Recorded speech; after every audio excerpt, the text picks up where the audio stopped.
Ó yẹ kí ọlọ́pàá mú àwọn tó pín oúnjẹ ọ̀fẹ́ l'Abuja àti Anambra bó ṣe mú ti Ìbàdàn.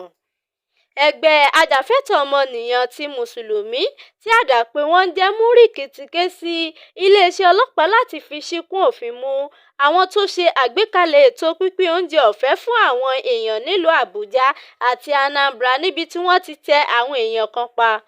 Múríkì sọ pé ọlọ́pàá gbọ́dọ̀ ṣe èyí ní kánkán, bí bẹ́ẹ̀ kọ́ ó gbọ́dọ̀ tú àwọn tó wà ní àhámọ́ nílùú Ìbàdàn lórí irúfẹ́ ìṣẹ̀lẹ̀ kan náà sílẹ̀. Adarí ẹgbẹ́ ọ̀hún, Ọ̀jọ̀gbọ́n Isiaq Akíntọ́lá, ló sọ ọ̀rọ̀ yìí nínú àtẹ̀jáde kan níbi tó ti sọ pé kò yẹ kí ọlọ́pàá mú àwọn tó ṣagbátẹrù ètò náà nílùú Ìbàdàn kó sì máa wo àwọn tó ṣagbátẹrù ti Abuja àti Anambra níran. Ó ní kò yẹ kí wọ́n fi ọwọ́ ọ̀tọ̀ọ̀tọ̀ mú àwọn tó ṣe agbátẹrù àwọn ètò náà nílùú ọ̀tọ̀ọ̀tọ̀ nítorí gbogbo ibi tí wọ́n ti pín oúnjẹ ọ̀fẹ́ làwọn èèyàn ti jáde láyé.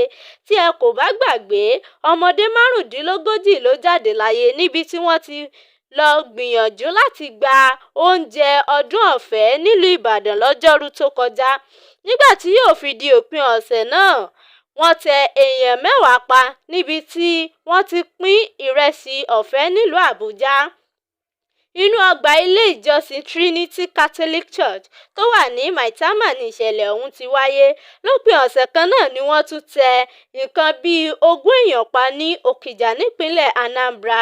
Ìrẹsì ọdún ni wọ́n ń pín níbi tí àwọn èèyàn ti tẹ ara wọn pa ní Anambra bákan náà. Lẹ́yìn ìṣẹ̀lẹ̀ ti ìpínlẹ̀ Ọ̀yọ́ ni iléeṣẹ́ ọlọ́pàá ìpínlẹ̀ náà mú olórí Ọ̀ọ̀ni tẹ́lẹ̀ Naomi Sílẹ̀kùnọlá àtàwọn 7 mìíràn látàrí pé àwọn ló ṣagbátẹrù ètò ọ̀hún. Ẹ̀wẹ̀, lẹ́yìn ọjọ́ díẹ̀ sí ni ilé-ẹjọ́ májísírèètì kan sọ Naomi àti sọ̀rọ̀sọ̀rọ̀ orí rédíò Oríyọmí Hamzat sí àhámọ́ ọgbà ẹ̀wọ̀n nígbà tí ìgbẹ́jọ́ wọn yóò máa lọ lọ́wọ́.